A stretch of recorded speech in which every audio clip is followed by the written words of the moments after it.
Well, welcome back, my fantastic artistic numismatic friends. We've got a right challenge today. We are going to be painting the Twin Sunset on Tatooine, a Star Wars painting. Since it's Star Wars week, wherever you are in the world, we're going to be doing our little tribute to the great movies and TV shows from the outer galaxies. Right, so this is a double prime canvas. It's pre-stretched and it's been coated in liquid white. That means that the canvas is nice and sleek and we can move paint on there. These are oil paints that we're going to be using, and we're just going to be ploughing on some paint. And as we're going to be doing that, I'm going to be talking a little bit about Star Wars, because I'm sure, like anybody else in the universe, there must be a little bit of an hidden Star Wars fan in everybody. But before we carry on with the main painting, I just want to remind everybody to please like this video, subscribe to the channel if you've not done so already, and leave me a nice comment, a big Star Warsy type of comment if you can. Alright, so let's crack on with this. Now, we've just painted a degree of purples above the horizon, and above that a nice sandy colour that's been made from Indian yellow and a touch of cad yellow. And now we're just going over the whole lot with some more liquid white, just to tone it all down, just to pale it all off. It's a very subdued sort of sky. So let's go in with the suns now. So there's two suns, I believe, on Tatooine. Not that I've ever been there, but from the pictures I've seen and the films I've seen, there's two suns, two different coloured suns. Now, I believe these suns have names. These are it's Tattoo 1 and Tattoo 2. Okay, so Tatooine is a planet that orbits the pair of binary G-type stars, and the planet's indigenous life forms such as the Womrat, the Bantha, the Sarlacc, and the Kairat dragon are well adapted for this arid climate that we're going to be painting. Though its proximity to the suns makes life difficult, it is located near a key hyperspace route, making it a perfect place, a perfect haven for smugglers and gangsters. There will be debris all over this place, all over this planet, which provides a nice resource to scavengers. There's also annual sandstorms that wipe out any landmarks, making a nomadic life kind of dangerous. So now what we're going to be doing is just painting in some filler material, some sandy looking material. Remember, this is like a barren land, like a desert almost. So these are colours are made from a little bit of burnt sienna, some white, some Van Dyke brown in places, some cad yellow, Indian yellow. We're going to mix them all on the palette, all together in the brush, so we're going to get a variant of colours, and this slides very easily onto the liquid white. Add a little bit more white near the horizon because, again, as you've heard me say many times, the further something is away, the paler it is.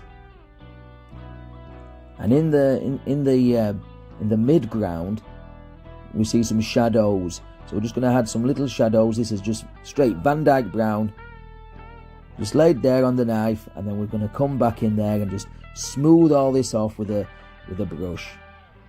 Just blend that into the painting, just like so.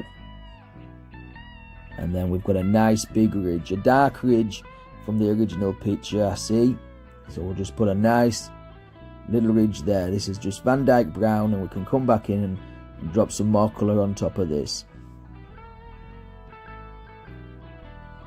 Now, a small Imperial presence brings the planet an additional source of water, which is the most precious commodity you can imagine. It's possibly the most precious commodity we all have, I suppose. Imagine living here. It's dry, it's sandy, it's dusty, and very hot, especially with two suns baking down on you.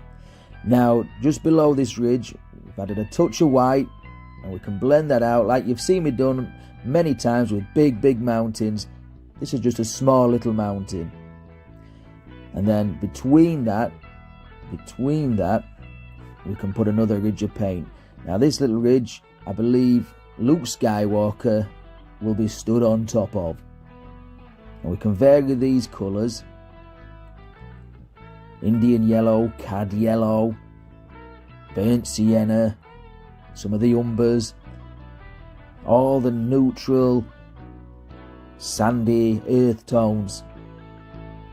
Then we blend that down into the painting, just like that. And we can come back in and tickle this little ridge up so it really pops out, stands out.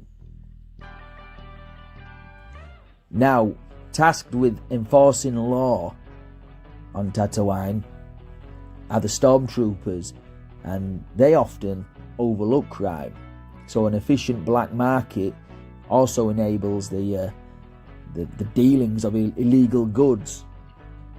Human settlers often become moisture farmers and live in the subterranean dwellings in order to survive.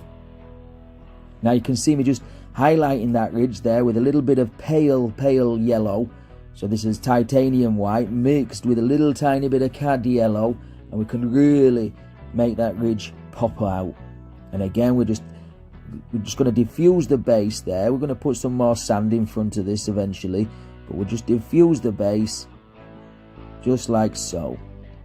Nice dry brush, and there we have it. We can pull some sand right in front of that.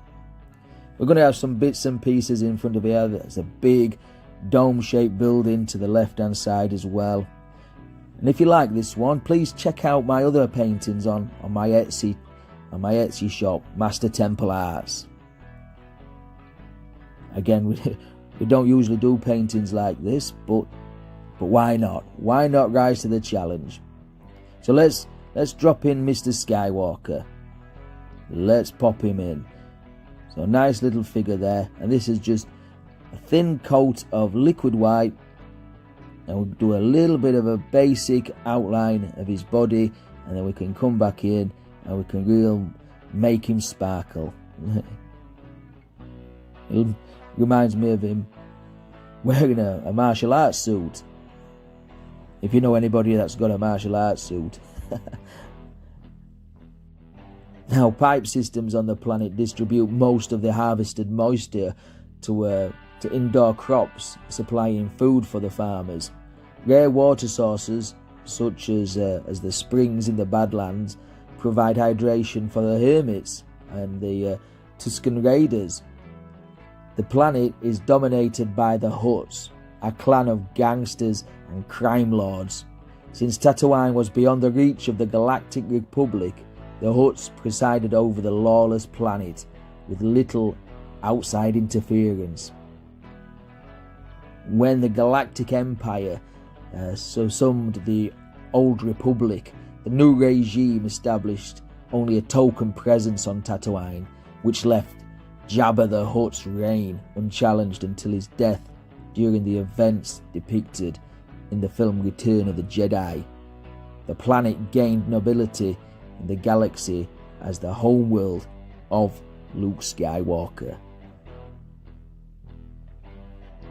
Right, so carrying on with the painting, moving forward now. In the foreground, just on the right hand side, we have some sort of apparatus down here. They're like cylindrical things, and when I was looking at the original photograph, the painting, they're more like, I thought it was a ship at first, but I could be wrong, and I probably am.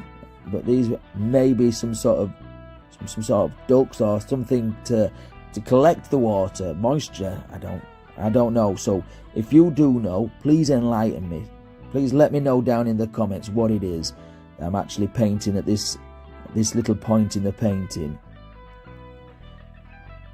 All we know is that this kind of fascinating because you can't really tell every little detail from the photograph. So we're having to use a slight degree of artistic license, and that's the wonderful thing about painting. So where was Tatooine filmed for the Star Wars films? Well, George Lucas originally envisaged the filming of Tatooine scenes in Algeria. or Libya or Iran, but these locations were rejected by the film company 20th Century Fox. So when production began on Star Wars, the production engineers and the designers they scouted places for filming, such as locations in Morocco and Tunisia.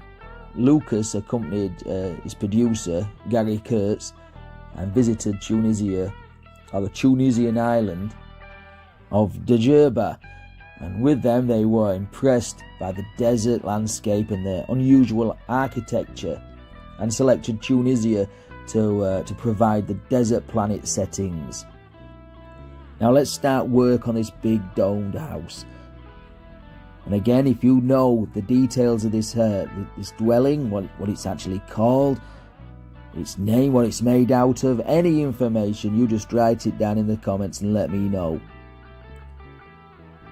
So this is a sandy colour we're making. We're going to build up lots and lots of layers of colour on top of this. This is just a base colour that we're putting down, and we're going to get the basic shape of the building down first, and then come back in with all sorts of highlights, shadows, to try and create a nice rounded domed effect, as well as some sharp walls in there and some shadows.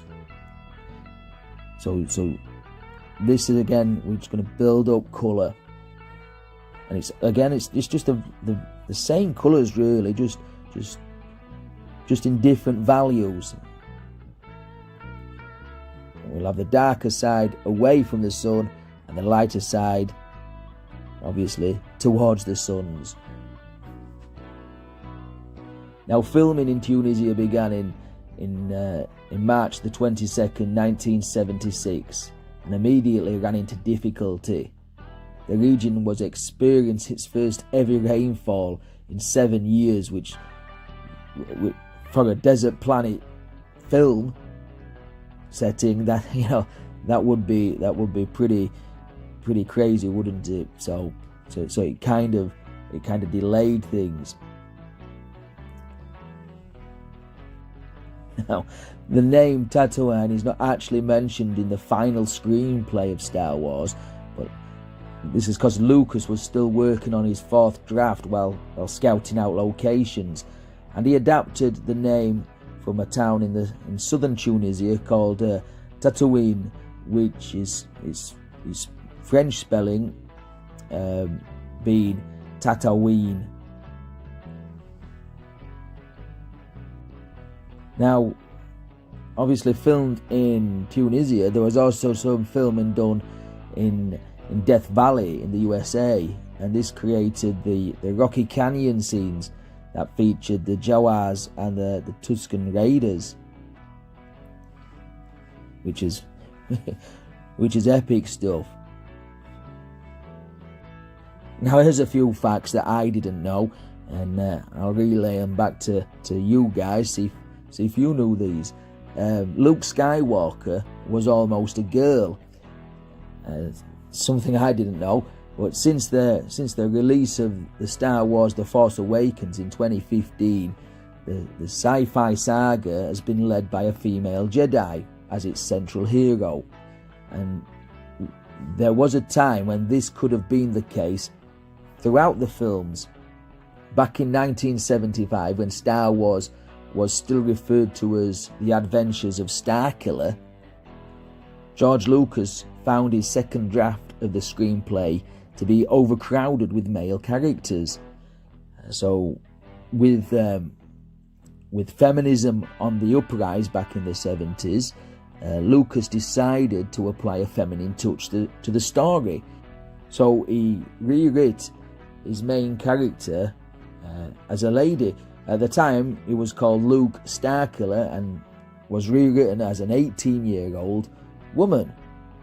But that gender swap lasted only a few months until Princess Leia was reincorporated into the preceding draft, and Luke Skywalker regained his gender, I suppose. Now we're just working on the foregrounds of the little hut, of the little house down here. And again, we're just applying different layers of paint, playing light against dark and dark against light, trying to make this little building nice and rounded. And these kind of little places, these kind of little scenes on there, that they can be quite difficult to achieve.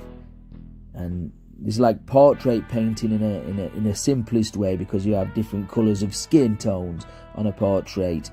It's very similar to this hut. You have different colours of building work, just in different tones. And we just play them back and forth against each other. And we'll add a little bit of blue. Now, light blue is a perfectly good shadow colour, just like you would do on a mountain, really. It's lovely and cool, and we'll set everything off. We'll set everything off. Now, another little fact that I didn't know about: the iconic lightsaber hum was created by accident. I'll put a little lightsaber hum in now. And it was created by accident. The lightsaber has such a brilliantly distinct sound that no young Star Wars fan can resist replicating its hum during playtime with their Jedi friends. I know I used to play Star Wars all the time. But the design of the weapon's signature sound was purely a mistake. Ben Burtt, the sound design engineer for most of the Star Wars movies, revealed in an interview that he had an idea for how the lightsaber should sound, but the actual sound did not come to him and was found by accident. And this is how he describes that accidental sound. I was carrying a microphone across the room when the microphone passed a television set which was on the floor. The television set was on at the time without the sound turned up, but the microphone passed right behind the picture tube, and as it did, it produced an unusual hum. That was a great buzz. So I took that buzz and recorded it and combined it with the projector monitor and the sound, and that was 50-50 kind of combination of these two sounds that became the basic lightsaber tone. Bzzz. Fantastic stuff. These things do happen by accident. Some of the greatest inventions, some of the greatest innovations, techniques, designs, they all happen for a reason, sometimes accidentally as well. And as the great legendary Bob Ross would say, no mistakes are made, we just have happy accidents. So we're coming to the end of this painting now, so we're going to give it a little signature just down in the corner. If you've enjoyed this one, my fantastic friends, please let me know. Let me know if you want to see any more of this kind of scenery. And until next time, may the 4th be with you. Take care. Happy days.